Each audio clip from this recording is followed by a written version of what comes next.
আসসালামু আলাইকুম বন্ধুরা, আজকের এই ভিডিওতে আপনাদেরকে দেখাবো চাকরির আবেদনপত্র লেখার নিয়ম বা আপনি সহকারী শিক্ষক পদে নিয়োগের জন্য আবেদনপত্রটি কিভাবে লিখবেন।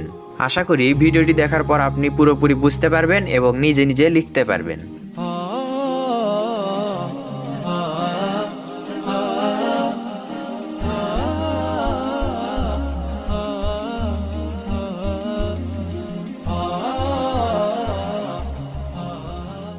বন্ধুরা, আপনারা ভিডিওতে দেখতে পাচ্ছেন পৃষ্ঠার ডান পাশে লেখা তারিখ এবং বাম পাশ থেকে শুরু আবেদনপত্রের মতোই নিচে মহাপরিচালক প্রাথমিক ও গণশিক্ষা অধিদপ্তর ঢাকা।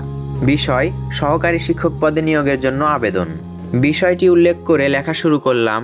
আপনারা লেখা দেখতে থাকুন এবং চাকরির আবেদনপত্র বা কভার লেটার কি তা সম্পর্কে ধারণা রাখুন। তাহলে যে কোনো চাকরির আবেদনপত্র লেখার ক্ষেত্রে আপনি সহজতা উপলব্ধি করতে পারবেন। প্রথমেই বলতে চাই, আসলে চাকরির আবেদনপত্র বা কভার লেটারটা কি।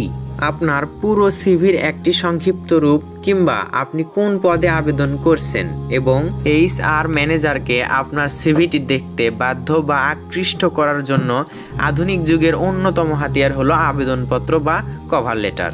একটি চাকরিতে আবেদনের জন্য সিভি বা জীবন বৃত্তান্ত যেমন গুরুত্বপূর্ণ, ঠিক তেমনই কভার লেটারও অনেক গুরুত্বপূর্ণ। একটি সঠিকভাবে পূরণকৃত সিভি আপনাকে যেভাবে উপস্থাপন করে, ঠিক তেমনভাবে সিভির সাথে একটি কভার লেটার করতে পারে আপনাকে আরও পারফেক্ট এবং মানসম্মত। একটি প্রতিষ্ঠান বা কোম্পানি আপনাকে জানতে পারবে সিভির মাধ্যমে, তবে কভার লেটার থেকে নিজেকে আরও সুন্দরভাবে উপস্থাপন করার বিশেষ কিছু কৌশল আছে। বন্ধুরা, একটি চাকরির আবেদনপত্র লেখার নিয়মে কভার লেটার লেখার আগে করণীয় কি? চাকরির আবেদনপত্র লেখার নিয়মে যে প্রতিষ্ঠান বা কোম্পানিকে আবেদন করবেন তার আগে ওই প্রতিষ্ঠানের কাজ, কর্মকর্তা বা কর্মচারীবৃন্দের কর্মকাণ্ড, চাকরি প্রত্যাশী ও প্রতিযোগীদের ধরন ইত্যাদি সম্পর্কে ভালোভাবে জানতে হবে। অবশ্যই আপনি কভার লেটার লিখতে বসার আগে চাকরির বিজ্ঞাপনের বর্ণনা ভালোভাবে পড়ে নেবেন আর ওখানকার টার্মগুলোই লেটারে ব্যবহার করার চেষ্টা করবেন। একটি কভার লেটারে যেসব বিষয় থাকবে তার মধ্যে উল্লেখযোগ্য হলো, কভার লেটার লেখার আগে আপনি যে প্রতিষ্ঠানটিতে সিভি দিচ্ছেন সে কোম্পানি সম্পর্কে ভালোভাবে জেনে নিন। শুরুতেই তারিখ, কার নিকট লিখছেন, প্রতিষ্ঠানের নাম, ঠিকানা ইত্যাদি কভার লেটারের বাম পাশে ধারাবাহিকভাবে লিখবেন।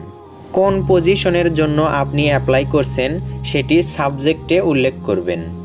আপনি আপনার কভার লেটার লেখার উদ্দেশ্যটি সুন্দর করে তুলে ধরুন। চাকরির সোর্স, আপনি কোন পত্রিকা বা অনলাইন পোর্টাল থেকে পেয়েছেন তা উল্লেখ করুন। এরপর আপনি কেন এই চাকরির জন্য যথার্থ তা সংক্ষেপে লিখুন। এই অংশে আপনার দক্ষতা এবং শিক্ষাগত যোগ্যতা সম্পর্কেও লিখুন। আপনি যে কোম্পানি বা প্রতিষ্ঠানে চাকরির সিভি দিতে বা চাকরি নিতে যাচ্ছেন সে প্রতিষ্ঠানে চাকরি হলে আপনি প্রতিষ্ঠানটির জন্য কি কি ভালো সুযোগ সুবিধা এনে দিতে পারবেন তা সম্পর্কে জানান, যাতে বুঝতে পারা যায় যে আপনি সত্যি চাকরিটি করতে আগ্রহী এবং আপনাকে দিয়েই কাজটি হবে।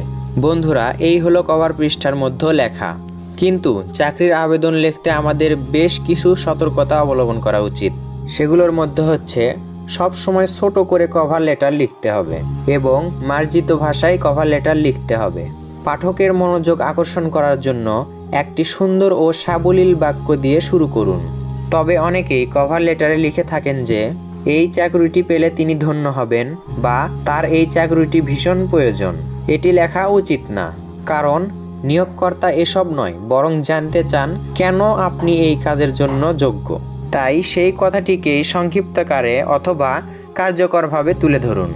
নিজের সম্পর্কে যেমন বানিয়ে কিছু বলার দরকার নেই, তেমনি দুর্বলতা প্রকাশেরও দরকার নেই। কপি পেস্ট করা যাবে না। কপি পেস্ট কভার লেটারে সবচেয়ে বেশি রিজেক্ট হয়। অপ্রয়োজনীয় কোনো ব্যক্তিগত তথ্য দিবেন না। আপনারা যারা সম্প্রতি গ্রাজুয়েট করে বের হয়েছেন অথবা চাকরির আশায় আবেদন করে যাচ্ছেন তাদের অনেকেরই সঠিক আবেদনপত্র লিখতে না জানার কারণে আবেদনপত্র বাতিল হয়ে যেতে পারে। একটি ভালো আবেদনপত্র আপনার সম্পূর্ণ ব্যক্তিত্ব প্রকাশ করতে পারে। চাকরিদাতা আপনার আবেদন দেখেই আপনার সম্পর্কে সম্পূর্ণ ধারণা করে থাকেন, তাই আমাদের চাকরির আবেদনটি সুন্দর করে লিখতে হবে।